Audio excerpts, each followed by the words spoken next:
As a candidate, anything and everything that'll help set you apart is worth doing. It's incredibly important. I've been in recruitment for 15 years, and I'm about to give you 15 tricks you can do during an interview to set yourself apart as a great candidate. Let's go. Okay, so I'm gonna go really fast, so stay with me here. The first thing you can do is if they offer you water, say yes. Accept that water. And whenever they're asking you a question and you are stumped, right? Like they ask you a question, you don't know the answer immediately, like tell me a time that you disagreed with your boss. You want to take a moment to think about it. Instead of just sitting there and pausing, take a sip of that water.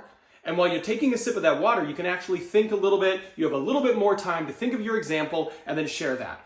Additionally, when you are done with the interview, put that cup where it needs to go. Do not leave it on the table. Hiring managers will actually look for that. And if you just leave it there, you don't ask, hey, where's the sink so I can put this away, or something like that, they will actually consider that to be a negative sign. So take that water, drink it, whenever you need a second to pause, and make sure you put it away. Now, the next trick is just be polite to every single person that you meet when you're in the interview process. In 15 years of recruitment, I've talked to so many hiring managers who will walk out after the interview and they'll ask the receptionist, was this person polite when they came in? And it is such a shame to lose out on a great job you were qualified for because you were rude to a person for no reason. Spend an hour researching, okay? So many candidates go into interviews completely unprepared. They just expect, I'm good at what I do, that's enough. It's not enough. Spend an hour. Go on the company website, go on the About Us section, go to Google, type in the company name, hit news articles, read a little bit about the company. If you spend 1 hour preparing and learning about the company prior to your interview, it'll pay huge dividends. Have a checklist of everything you need to do prior to your interview. That way you don't forget something. The worst thing that can happen is you're a great candidate, you're super qualified, but then you forget one little thing that you needed to do prior to the interview and you don't get it. I don't want that to happen to you, so I made a free pre-interview checklist. If you go to the comment section below, it is the first pinned comment. Get the list for free. What you want to do is you want to spend 60 to 90 seconds for every single answer. Look, every once in a while there's a question where it's shorter than that or it's longer than that. But here's the reality. 90% of the questions you are asked in the interview process can be answered in 90 seconds or less.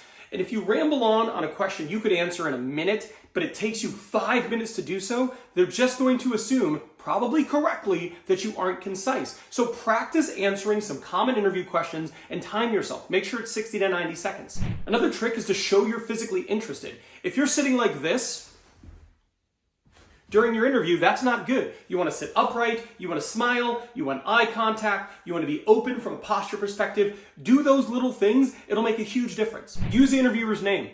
When you meet someone and they say, hi, my name is Ben, I'm going to be interviewing you, say, hi Ben, it's nice to meet you, my name's whatever your name is. And then when you're talking, you're answering questions, be like, that's a really great question, Ben. I think that during my time working for ABC company, the thing I learned most is blank, right?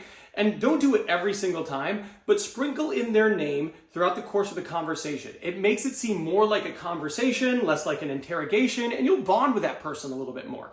It's an easy one. Here's a good one. Practice active listening. Active listening shows that you're really engaged in a conversation. So when a person is talking to you, you want to be looking them in the eyes, you want to be nodding, you want to smile. Every once in a while, what you want to do is repeat back what they said to you. So what you're saying is one of the things that's really important in your company is unity, whatever, right? So that is active listening. Active listening is a small thing. It is an easy thing, but it makes a big difference because it makes the person you're talking to feel like you are truly engaged.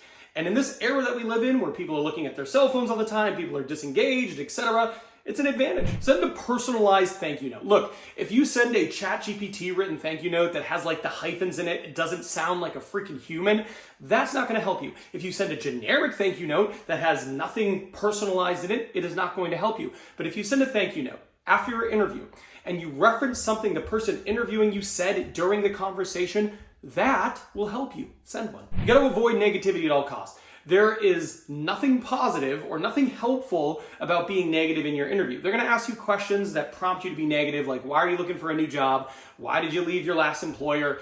Do not fall for it. Do not give in. Do not be negative. I have never, ever spoken to a hiring manager who said, Ben, I want to hire this person. Not because they're good, but because they were incredibly negative. Let's get the offer. We all have red flags, but do not be defensive about them. Instead, own them. If they go, hey, Ben, I noticed you spent, a couple short stints earlier in your career. Don't be defensive. Instead, agree, explain positively, and move on. Like, yeah, that's accurate. Early in my career, I was still trying to figure out where I wanted to be and what seat was right for me. So I only was at a few of those companies for a little bit of time, but I learned so much there.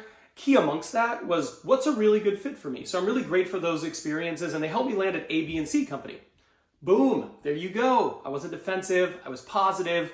That's what you gotta do. A lot of people will just spurt an answer out right away, and then they end up regretting it. I get the question every once in a while, hey, how do I recover from a mistake in an interview process?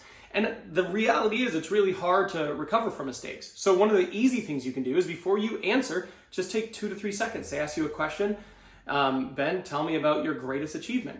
Take 2 to 3 seconds to think about it, compose yourself, and then answer. It's an easy thing, but believe me, if you just take 2 to 3 seconds before you answer a question, it's going to be incredibly helpful. And your answers will be more composed. They'll be more efficient. Don't do it though if they say, hi, what's your name? Don't be like, my name's Ben. But for most questions, do it.